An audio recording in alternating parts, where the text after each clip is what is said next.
Air signs, tignan po natin kung ano ang mensahe para sa iyo ngayong araw. Keep in mind po na ito ay general reading lamang. So, hindi po lahat ay makaka-relate. So, be open-minded. Sa mga hindi pa po nakasubscribe dito sa ating channel, please subscribe na po kayo and like na din po ng ating video. At sa mga nais pong mag-avail ng ating private readings, ng ating Evil Eye Amulet, ng ating Tiaras Bracelet, makikita nyo po yung link sa description box, Star of Intentions by Aliana Reyes. Okay, tignan po natin ano ba ang ganap ngayong araw energy. We have Ace of Swords, so pwedeng may matanggap po kayo na mensahe coming from a person. Pwedeng inaasahan nyo to, pwede rin naman na hindi. So nakangiti yung iba sa inyo dito, so pwedeng ito po ay good news. Pwedeng call ito, pwedeng message. Or pwede rin personally, pupuntahan kayo nung taong to. We have Death card. We have 8 of Pentacles. So, ito ay pinapakita na bagong trabaho. So, pwede po na ngayong araw, air signs, kung nag-apply kayo, or yung iba sa inyo, kahit nga di kayo nag-apply, pwedeng mayroon po dito na i-offer naman sa inyo na bagong trabaho. Tignan natin. Or yung iba, kung hindi na kayo nagtatrabaho, pwede kasi na meron ng retired dito. So, pwede po na meron kayong bagong pagkakaabalahan. Yung tipong mauubos po talaga yung oras ninyo dito. Meron din ako nakikita dito, more on sa clay or sa mud yung ginagawa ng iba po sa inyo.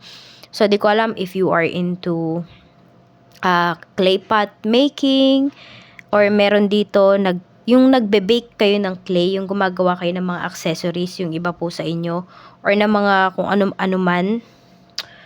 O, yun yung nakikita ko dito. So, tignan natin, we have the Fool. So, may new beginnings talaga dito. Meron kayong sisimulan. Meron tayong Ace of Wands. Puro start yung pinapakita po dito pagdating sa mga cards mo.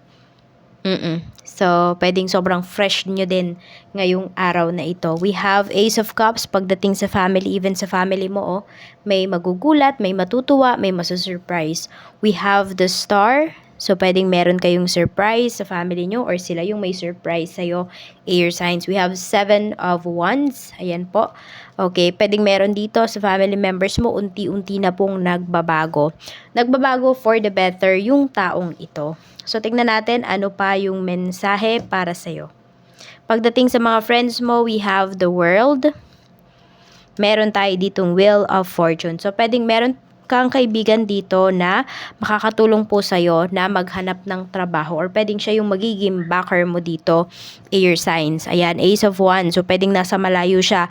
Pwedeng itong friend mo na to ay nasa ibang bansa at siya yung makakatulong sa'yo. If humihingi ka talaga ng favor sa kanya, or pwedeng alokin ka niya mismo. Mabait naman po yung taong to, and magka-vibes talaga kayo. So, alam mo yung parang hindi kanya pababayaan, or kung meron ka mang favor na hihingin sa kanya, is willing naman po talaga siyang magbigay. Alam mo yung hindi siya maramot sa information. Tignan natin pagdating naman po sa iyong love life. We have the Hanged Man. Okay, meron bang dalawang tao na involved po sa inyo? So, pwedeng magdedesisyon yung iba sa inyo, magdedesisyon kayo, air signs, kung sino ba yung inyong pipiliin. Okay, sino ba yung meant to be magstay sa life ninyo? Sino ba yung karapat dapat? Naguguluhan po yung iba sa inyo, you can't decide as of this time.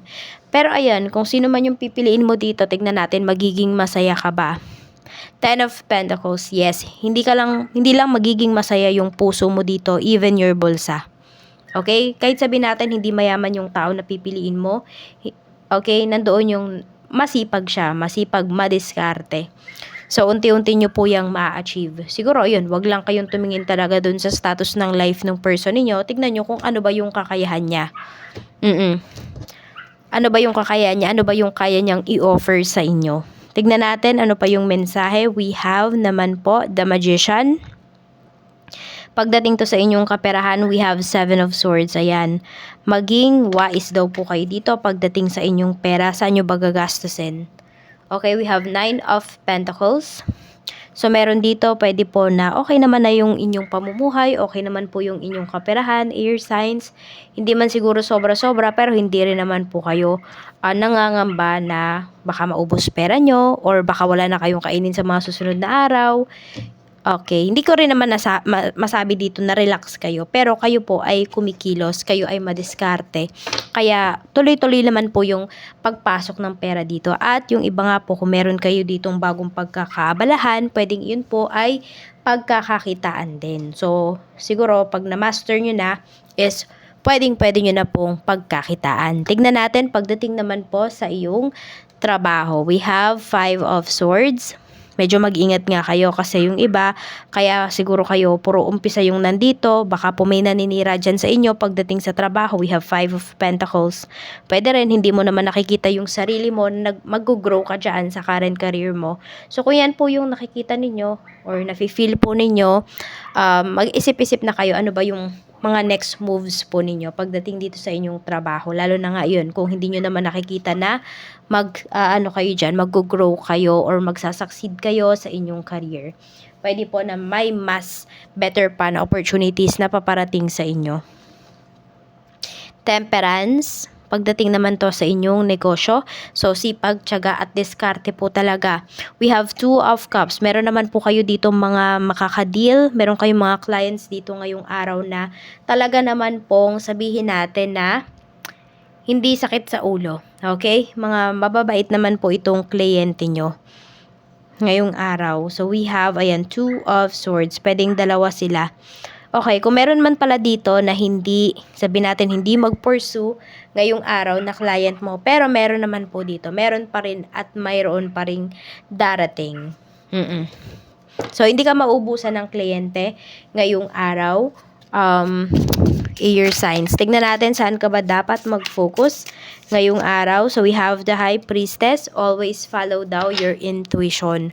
So, wag mo talagang babaliwalain kung ano man yung mga nasa isipan mo, ano man yung mga mensahe, mga signs na ma-receive mo. Tignan natin. Sense of humor, sabi sa'yo dito ni Archangel Michael. Ito yung prayer mo. Thank you for helping me see the humor in this situation, so I can lovingly laugh at human nature. I'm willing to view my experience in a new light in order to attract love and healing energy. Ayan, so siguro ayun, wag niyo masyadong seryosohin yung mga bagay-bagay lagi, 'di ba? Ano ba yung tinuturo sa inyo nung isang sitwasyon? Minsan yun din talaga yung itanong nyo sa inyong sarili para hindi po kayo masyadong ma-down. Minsan kasi 'di ba wala namang susuporta sa iyo, wala naman magsasabi na ganito ganyan. Alam mo yung words of encouragement, wala naman laging magsasabi sa iyo ng ganun eh. So might as well ayan, kailangan meron din kayong sense of humor. Tignan natin, alam nyo kung paano dalhin ang mga bagay-bagay. We have gambling. Don't risk too much, sabi sa'yo dito. Excessive gambling can have dangerous consequences. So, ayan, sino ba yung mahilig magsugal dito? Sino ba yung sugal ng sugal dito? Hindi lang to sugal ng sugal pagdating sa money. Pwede rin po na sugal kayo ng sugal ng efforts, ng emotions, ng time sa isang tao. Pero wala namang bumabalik sa inyo. Kaya hinay-hinay lang po, pakiramdaman nyo rin po kung interested ba sa inyo yung tao na yon or hindi. 9, 54, 10, 49, 44, and number 3. Yan po yung inyong lucky numbers. Maraming salamat po sa walang sawang pagsuporta ninyo dito sa aking channel. Mag-iingat po kayo always and more blessings to come.